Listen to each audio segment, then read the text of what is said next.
అమ్మా, నువ్వే నాకు చెప్పావు కదా, ఆడపిల్లకి పెళ్ళైతే తన పుట్టింటికి బంధువుగా మారిపోతుందని.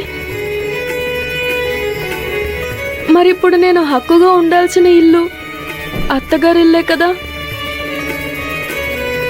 ఇక నాకు బ్రతకైనా చావైనా అక్కడే.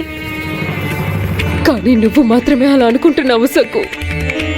మీ అత్తగారు స్పష్టంగా చెప్పి వెళ్ళింది కదా, నిజమైన బంగారం తీసుకొస్తేనే ఆవిడ నిన్ను ఇంట్లోకి రానిస్తుంది.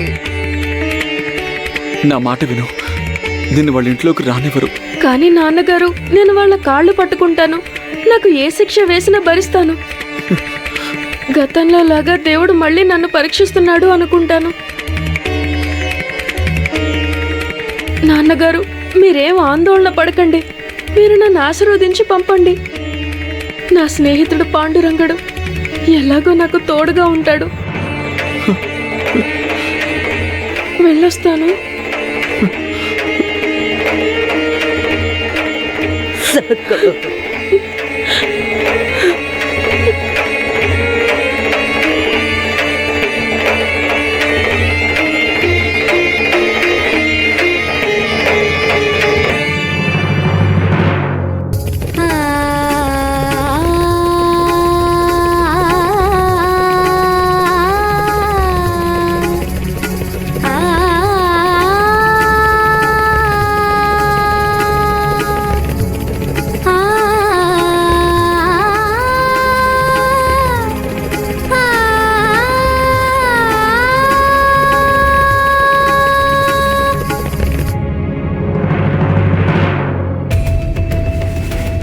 ఆగు సక్కు.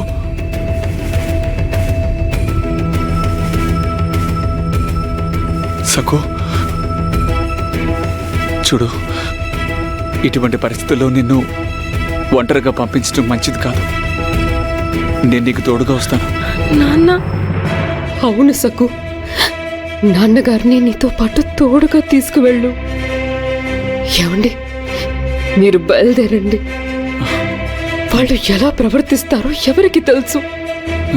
సక్కు అత్తగారిని తలుచుకుంటేనే నాకు గుండె తెడొస్తుంది. అమ్మా, అది మా అత్తయ్య గారింటి వాళ్ళు అంత చెడ్డవాళ్ళేమీ కాదు. మా అత్తయ్య గారు ఆవిడ చాలా మంచివారమ్మా. నేను తప్పు చేస్తే నువ్వు నన్ను మందలిస్తావు, కొడతావు, అవునా కాదా? అలాగే అక్కడ కూడా నేను తప్పు చేస్తే అత్తయ్య గారు నా మీద అరుస్తారు. అందులో ఆవిడ తప్పేముంది? నీకు కష్టాల్ని భరించడం అలవాటైపోయింది సక్కు. కానీ నువ్వు అవస్థలు పడుతుంటే మేము చూడలేము. ఉమా చెప్పేది నిజమే. ఒంటరిగా ఎలా పెడతావు సక్కు? మీ అత్తయ్య గారు నిన్ను నాడా మాట్లాడుతుంది. అంటే అననివ్వండి, కానీ బామ్మ, మా అత్తగారు ఎంత కఠినంగా ఉన్నా నేను అత్తగారింటికి వెళ్ళక తప్పదు కదా.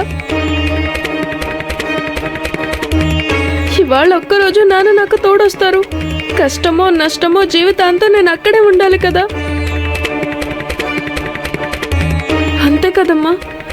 నాకు అండగా నా పాండురంగడున్నాడు. నాకు ఏ కష్టం రాకుండా ఆయన చూసుకుంటాడమ్మా. అమ్మా, పిల్లలు బాధపడితే ఏ తల్లిదండ్రులు చూసి భరించలేరమ్మా. అదే విధంగా తల్లిదండ్రులు బాధపడితే పిల్లలు చూసి తట్టుకోలేరు. నాన్నగారు ఇప్పుడు అక్కడికి వస్తే ఆయన వాళ్ళు అవమానిస్తారు. నా కోసం నాన్న భరిస్తారు. కానీ నాన్నని వాళ్ళు నాన్న మాటలు అంటుంటే నేను చూసి తట్టుకోలేనమ్మా. నాన్న, మీరు రావద్దు. చూడండి, నా గురించి మీరు దిగులు పడకండి. మీ సక్కు తన అత్తగారింట్లో కలివిడిగా ఉంటూ సంతోషంగా ఉంటుంది. అది గుర్తుంచుకోండి అమ్మా. వెళ్ళొస్తాను.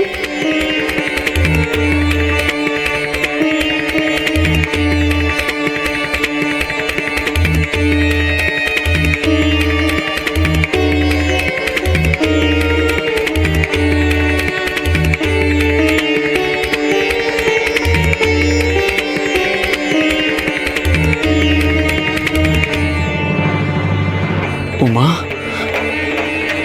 మన సకు ఎదిగిపోయింది. చాలా బాధ్యతగా మాట్లాడుతోంది కదా. దాని అవస్థ నేను చూడలేకపోతున్నాను. అది మన చిన్నారి సక్కు. ఇప్పుడు మనం ఏం చేద్దాం?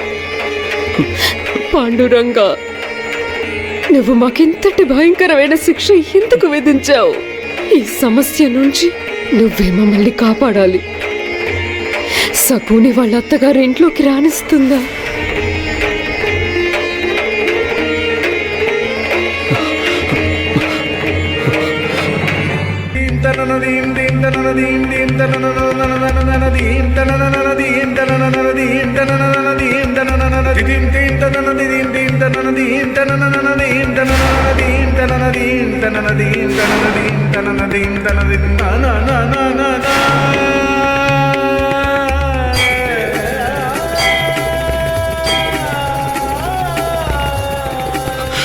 నేను డబ్బు సంపాదించలేని అసమర్థుణ్ణి.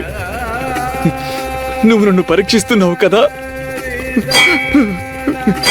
నేను ఓడిపోయాను పాండురంగా, చిత్తుగా ఓడిపోయాను. నా మీద నాకే అసహ్యం వేస్తోంది.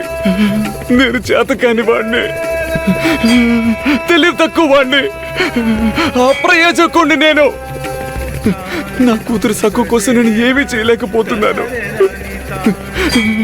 డబ్బు లేదు కాబట్టి చూస్తూ ఊరుకుండిపోయాను. నా కూతురు అష్ట కష్టాలు పడుతూ ఉంటే నిస్సహాయంగా చూస్తూ ఉండిపోయాను. నేను అసమర్థుణ్ణి, అసమర్థుణ్ణి, అసమర్థుణ్ణి.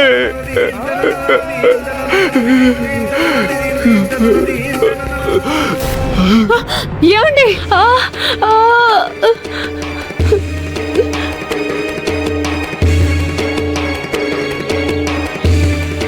పాండురంగా, నా పుట్టింటి తలుపుల్ని నేనే మూసివేసి వచ్చాను. ఇకపై నువ్వే నాకు ఆధారం. నాకు తెలుసు అత్తయ్య గారు నాతో ఎలా ప్రవర్తిస్తారో, కానీ నేను నా మంచితనంతో, నా ఓర్పుతో, సహనంతో ఆవిడ మనసులో స్థానం సంపాదించే ప్రయత్నం చేస్తాను. నాకు ఆ శక్తిని నువ్వే ఇవ్వాలి. ఏమైందండి మీకు? శివప్ప! ఏమండి? లేవండి, స్పృహలోకి రండి. ఏమండి? అయ్యో, నీకేమైంది? ఏమైంది శివప్ప? బాధపడకు శివప్ప. శివప్ప, వద్దు నాయన, బాధపడకు.